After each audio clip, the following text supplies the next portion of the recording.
for Willow Wonders today. We are going to be chatting with Dr. Mike Dyer because Halloween is right around the corner, and Willow and I are wondering what we're going to dress up as this year. So if you two are trying to decide about costumes for your pets, Dr. Dyer is here to talk to us about the do's and the don'ts. So Dr. Dyer, let's start here. I know we're going to kind of broaden the conversation to a little more Halloween talk here in just a moment, but let's start with costumes.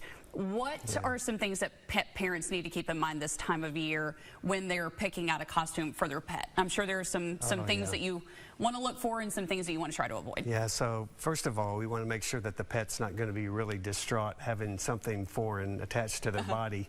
Some animals love the attention and they feel like they almost parade around and show it off like a pageant, you know. But then there are those dogs that just literally hate it, and you can tell by their anxiety and their fear and so forth. And so rule number one, we don't want to scare the pet at our benefit to have some fun. We don't want to spoil the fun if the pet really enjoys it. So kind of consider the personality of the dog or cat, and then just you know, if they seem like they're enjoying it, then so be it.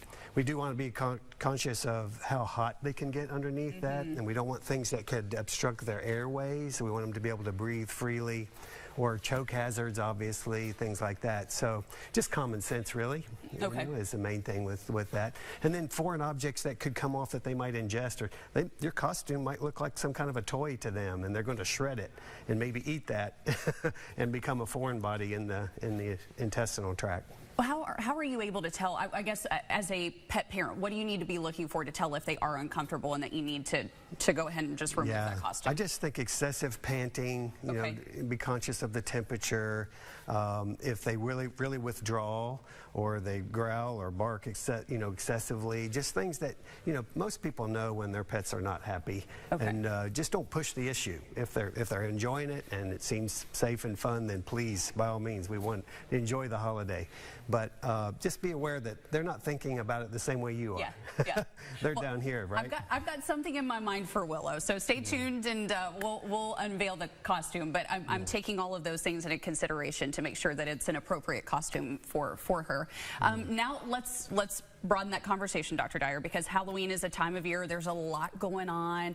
Kids are out trick-or-treating, and they're coming home. And when I was little, the big thing was you always came home and you just dumped your candy out and you just put it on the floor, and you wanted to take inventory of what you have. But I'm thinking, if you've got pets around the house, they're nosy and they get into things, and some of this candy can be toxic for them. Yeah, so, you know, we want to avoid the toxic things, obviously. And once again, all the smells, can you imagine what they're perceiving with the sense of they're on overload, all the anxiety, and everybody's paying attention to the fun, and they're ignoring that their dog might have grabbed a chocolate bar or a box of raisins or something, which could have some toxic principles at the right dose. And then the wrappers themselves might be something that they consume as well, which is truly not safe. And so just you know, just have to be aware that there's another creature in the home that might want to do something different with that candy. Now, Dr. Dyer, if they do get into some of the stash of candy, how do you know if they've just eaten an amount that, I don't know, that it may make them sick for a little bit, but then they'll be okay, or if you know that it's a real emergency and you need to take them in to someone like you? That is a real tough call, and you know, if you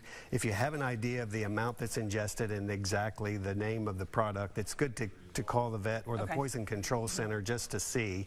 And then, you know, we don't want everyone rushing to the emergency room with their pet just because they got a hold of something, you know, because oftentimes, you know, that could be expensive to you know, just common sense. But, you know, if the next morning the pet is, you know, not eating, lethargic, has gastrointestinal signs, vomiting or diarrhea or other things that might be an indication that there's something that's been ingested, then certainly that's worthy of a visit.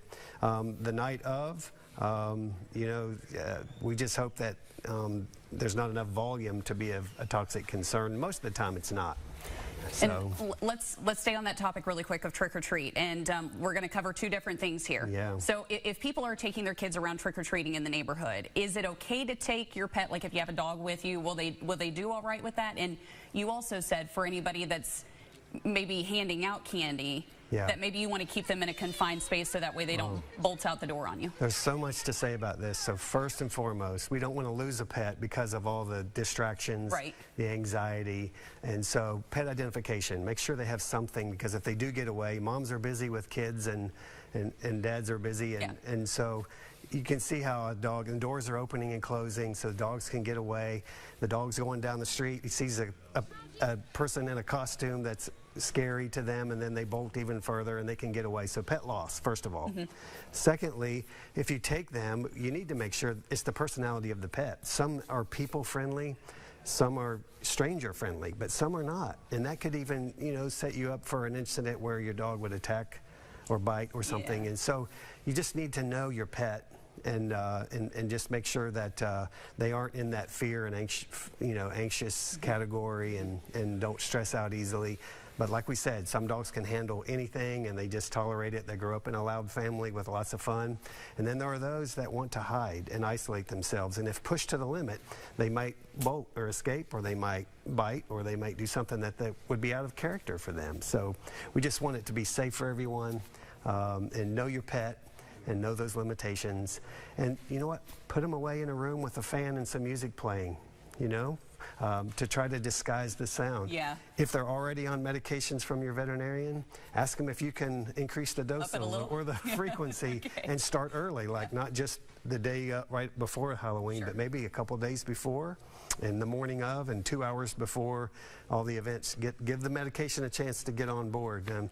We're in an era of behavior when lots of dogs are on medications for anxiety, and we don't want to drug them down, but we also want everyone to enjoy and have a good time, people and animals alike. So. Exactly. We want everyone to be safe this time of year, but so much of this boils down to, you know your pet, you know their personality.